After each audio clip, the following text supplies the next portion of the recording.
So bonding is mostly ionic, ceramic air, and some covalent, and percentage of ionic character increases with the difference in the electronegativity.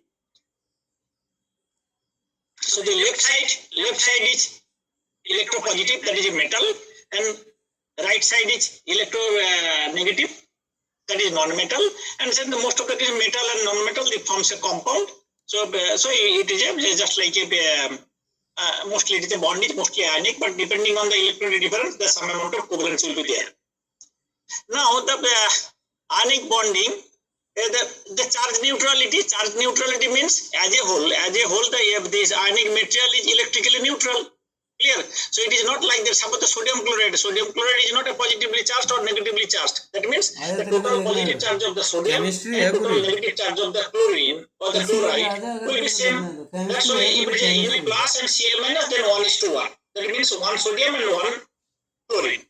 But suppose calcium chloride, calcium cation is 2 positive charge and fluoride -1, calcium ion +2. That means for this is 1 calcium ion means +2. That means it needs 2 fluoride ions, so that the +2 and -2 ultimately it will be electrical, it is neutral.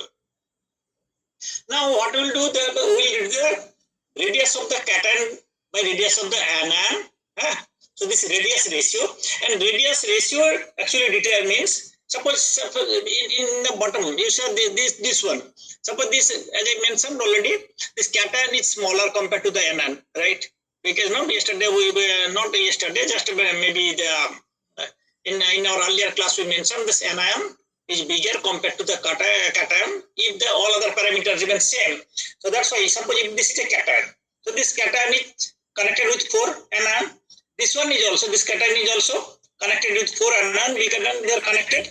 But this one you see 4 anion is connected, but cation is not connected. So this is not a stable A. So these are the stable configuration.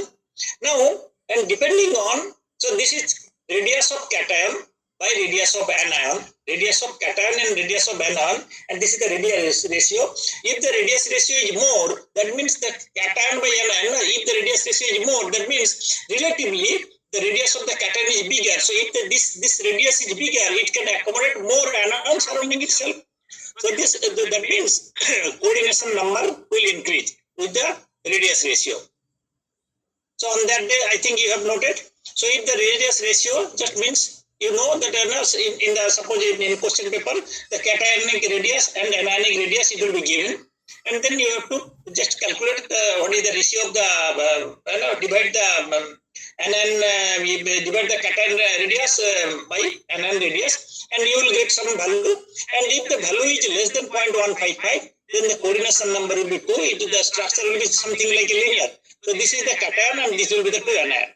But if it is 0.155 to 0.225, then it will be 3 coordination. 3 coordination means just like a triangle. This anion will form a triangle and cation will occupy at the center. And this cation is connected with the 3 anion. And if that means coordination number 3. But if the coordination number 4, when the radius ratio will be 0.225 by 0.414. And you see it's just like a regular tetrahedron, 4 corner of a tetrahedron, right? And the cation, this small one, is occupy the center of the tetrahedron. So then it will be just like this type of structure. And if the 0.414 to 0.732, then it will be just like a octahedron, that is 6 coordination, and 0.7321, it is the 8 coordination. 1 means it is not possible to more than 1 because as I mentioned, relatively the cation size is smaller, and maximum it can have the same size. That's why the cation by anion cannot be more than 1. So that's why it is up to 0.7321. So then first step is, so then what are the parameters that dictates the crystal structure of ceramic material? As I mentioned, the ceramic material is mostly ionic. Okay. So then the main thing is the charge of the cation and charge of the anion, as well as size of the cation anion. So charge and size and these things. So size of the cation and size of the anion. And it will dictate that, because the size of the anion, once you know the size of the cation and size of the anion, you can divide these things and you will get the radius ratio. Depending on the radius ratio, you will get the coordination number. According to the coordination number, the geometry will find it. Okay, so for few simple examples, we'll show you. Now,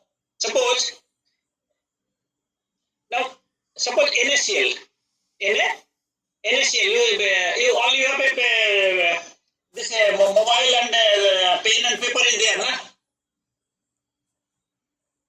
Hello. Yes, sir. Yes.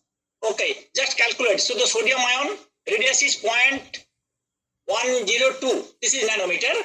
And sodium chloride. Suppose so we have to find out the sodium chloride structure. 0.102 divided by chloride 0.181. What is the value? Just you can use your calculator. Someone just tell me.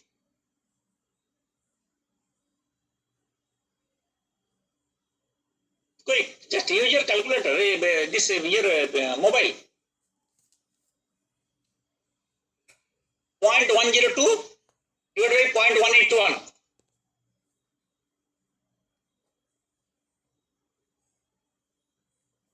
Point 563. Okay. Now, as I mentioned, just you see the value. Where it is? Here? 0.56. So it is in between 0.414 to 0.732.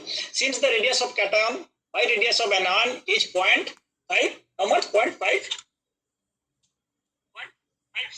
0.56. 0.563. Okay, whatever. So 0.56. So this value lies in between 0.41 to 0.732. So then, as per this here, so the radius of the cation will be